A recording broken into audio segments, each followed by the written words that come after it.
இந்த பதிவில் நம்ம எதை பற்றி பார்க்க போகிறோம் அப்படின்னா, ஒருத்தருடைய தலையை கிட்டத்தட்ட 180 வருஷமாக பாதுகாத்து வச்சிட்ருக்காங்க. அப்படி என்ன அவரோட தலையில் ஸ்பெஷல் இருக்குது, அது எந்த இடத்துல பண்ணுறாங்க அப்படிங்கிறது தான் அந்த காணொலியில் பார்க்க போகிறோம். வாங்க காணொலிக்குள்ள போகலாம்.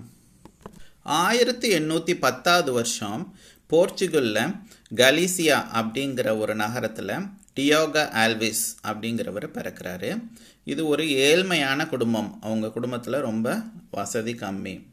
அப்போது ஒரு வளர்ந்து வரையில் 19 வயசில் என்ன பண்ணுறாங்கன்னா, அவங்க பேரண்ட்ஸ் வேலை செய்கிறதுக்காக வேறு ஊருக்கு அனுப்புகிறாங்க. அதாவது லிஸ்பான் அப்படிங்கிற ஊருக்கு அவரை அனுப்புகிறாங்க. அங்கே போய் ஆரம்பத்தில் ஒழுங்காக வேலை பார்த்துட்டு இருந்திருக்காரு. ஆனால் அவருக்கு நிறையா குடிப்பழக்கம், சூதாட்டம் அந்த மாதிரிலாம் இருந்தனால அவருக்கு சரியாக இருந்த பணம் எல்லாம் போயிடுச்சு. வீட்டுக்கும் தரல, அவருக்கும் போதுமான அளவு பணம் இல்லை. இப்போ என்ன பண்ண ஆரம்பிச்சிட்டாருன்னா, நம்ம பெரிய வாழ்க்கை, வசதியான வாழ்க்கை வாழணும் அப்படின்னு சொல்லிட்டு, இதை நேர்வழியில் போனால் கண்டிப்பாக நம்மளால் சம்பாதிக்க முடியாது. இதுக்கு என்ன பண்ணலாம், ஏதாவது திருட்டு தொழில் பண்ணால் மட்டுமே முடியும் அப்படின்னு சொல்லிட்டு அவர் திருடுறதுக்காக பிளான் போட்டிருக்காரு. அப்போ அந்த வருஷம் பார்த்திங்கன்னா, அந்த நாடில் லிஸ்பானில் கிட்டத்தட்ட அந்த நகரத்தில் தண்ணி பஞ்சம் ரொம்ப இருக்குது. ஒரு பெரிய கெனாலு, கிட்டத்தட்ட ஒரு பிரிட்ஜு 68 மீட்ரு ஹைட்டில் ஒரு பிரிட்ஜு ஒன்று அந்த நாட்டு அரசாங்கம் கட்டி வச்சுருக்காங்க. அது வழியாக தான் என்ன பண்ணுவாங்கன்னா, அந்த ஊரில் உள்ள விவசாயி மக்களாக இருக்கட்டும், இல்லை பிஸ்னஸ் மேனாக இருக்கட்டும், அது வழியாக போவாங்க. வேறு ஒரு நகரத்துக்கு போகிறதுக்கு ஈஸியான வழி, ஷார்ட்கட்டான வழி. அது வழியாக போயிட்டு சாயந்தரம், காலையில் போயிட்டு சாயந்தரம் அது வழியாக ரிட்டர்ன் ஆவாங்க, பணத்தோடு வருவாங்க. இதே கவனிச்சிட்டு இருந்த டியோகோ ஆல்விஸ் என்ன பண்ணியிருக்காருன்னா, நம்ம எப்படியாவது அவங்கக்கிட்ட இருந்து பணத்தை திருடிடலாம் அப்படின்னு சொல்லிட்டு வழிப்பறி பண்ண ஆரம்பித்தார். அப்போது கிட்டத்தட்ட 1836 இருந்து 39 வரைக்கும் வழிப்பறி பண்ணிக்கிட்டு அவங்கள என்ன பண்ணுறான்னா, மேலே இருந்து பணத்தையும் பறிச்சுட்டு அவங்கள அந்த பாலத்திலேருந்து கீழே பிடிச்சி தள்ளி விட்டுறான். அப்போ எல்லாருமே வரவங்க எல்லாரையுமே பிடிச்சி தள்ளி விட்டோன்னே எல்லோரும் இறந்து போய்ட்றாங்க, ஸ்பாட்லே அவுட்டு. இப்போது கவர்மெண்ட்டுக்கும் சரி போலீஸுக்கும் ரொம்ப இதாகிடுச்சு. இந்த கேஸ் கிட்டத்தட்ட 70 பேர் மேலே செத்துட்டாங்க அப்படின்னு சொன்னோன்னே அவங்க எல்லாரும் என்ன நினச்சிட்டாங்கன்னா, போலீஸ் கேஸ் எப்படி மூடிடுச்சுன்னா, இவங்க எல்லாருமே வறுமையின் காரணத்தினால சூசைட் பண்ணி இறந்துட்டாங்க அப்படின்னு சொல்லிட்டு கேஸ் எல்லாத்தையும் மூடிட்டாங்க. பெருசாக அதை இன்வெஸ்டிகேட் பண்ணலை. இப்போது இவனுக்கு சரியான கொண்டாட்டம் ஆயிடுச்சு. ஏன்னா நமக்கு சாட்சி எதுவும் இல்லை, நம்மளை போலீஸும் தேடாது, நம்மளை யாருக்குமே டவுட் வராது அப்படின்னு சொல்லிட்டு அவன் என்ன பண்ண ஆரம்பிச்சிட்டான். அவனோட இதெல்லாம் க்ரைம் ரொம்ப ஜாஸ்தி ஆகிட்டே இருந்திருக்கு.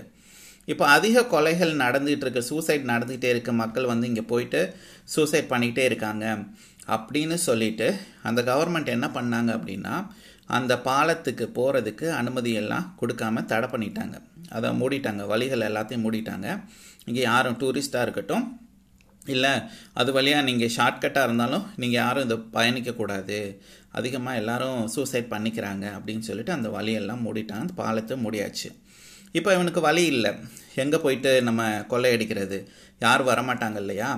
இப்போது என்ன பண்ணுறதுன்னு அவனுக்கு தெரியல. கூட ஒரு 4-5 பேர் அவன் சேர்த்துக்கிட்டு நம்ம சிட்டியில் போயிட்டு பெரிய பணக்காரவங்க வீட்டெல்லாம் என்ன பண்ணலாம், கொள்ளையடிக்கலாம் அப்படின்னு முடிவு பண்ணான். இப்போ ஒவ்வொரு வீடாக போய் கொள்ளையடித்து இருக்கிற பணத்தெல்லாம் வச்சு ஓரளவுக்கு இருந்தான்.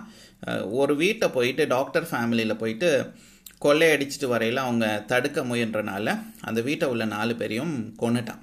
அப்போ கொன்னது தான் இது பெரிய பிரச்சனை ஆகிடுச்சு. இவனுக்கு அகெயின்ஸ்ட் ஆகிடுச்சு.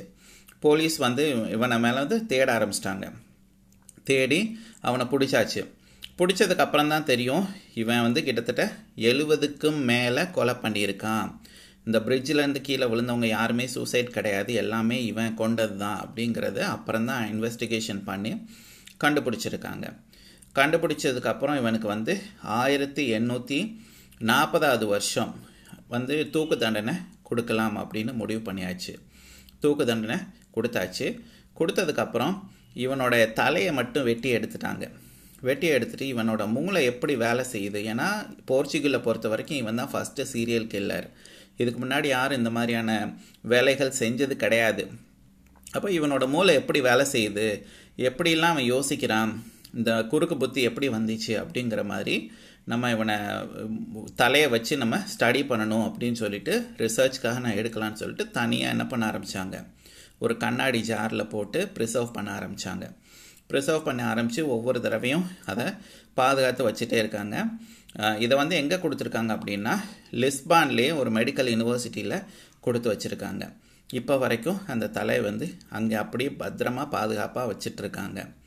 ஏன்னா வர ஸ்டூடெண்ட்ஸ் எல்லாருமே வந்து இதை பற்றி தெரிஞ்சுக்கட்டும், அவங்க வந்து எந்த மாதிரியான சீரியலுக்கு. இன்னொன்று என்னென்னா, அந்த நாட்டை பொறுத்த வரைக்கும் தூக்கு தண்டனை அப்படிங்கிறது சாதாரணமாக யாருக்கும் கொடுக்க மாட்டாங்க. இராணுவத்திலையோ இல்லை ரொம்ப அதிகபட்ச இது பண்ணால் தான் கொடுப்பாங்கன்னு தவிர்த்துட்டு நார்மலாக தூக்கு தண்டனை எதுக்குமே கிடையாது.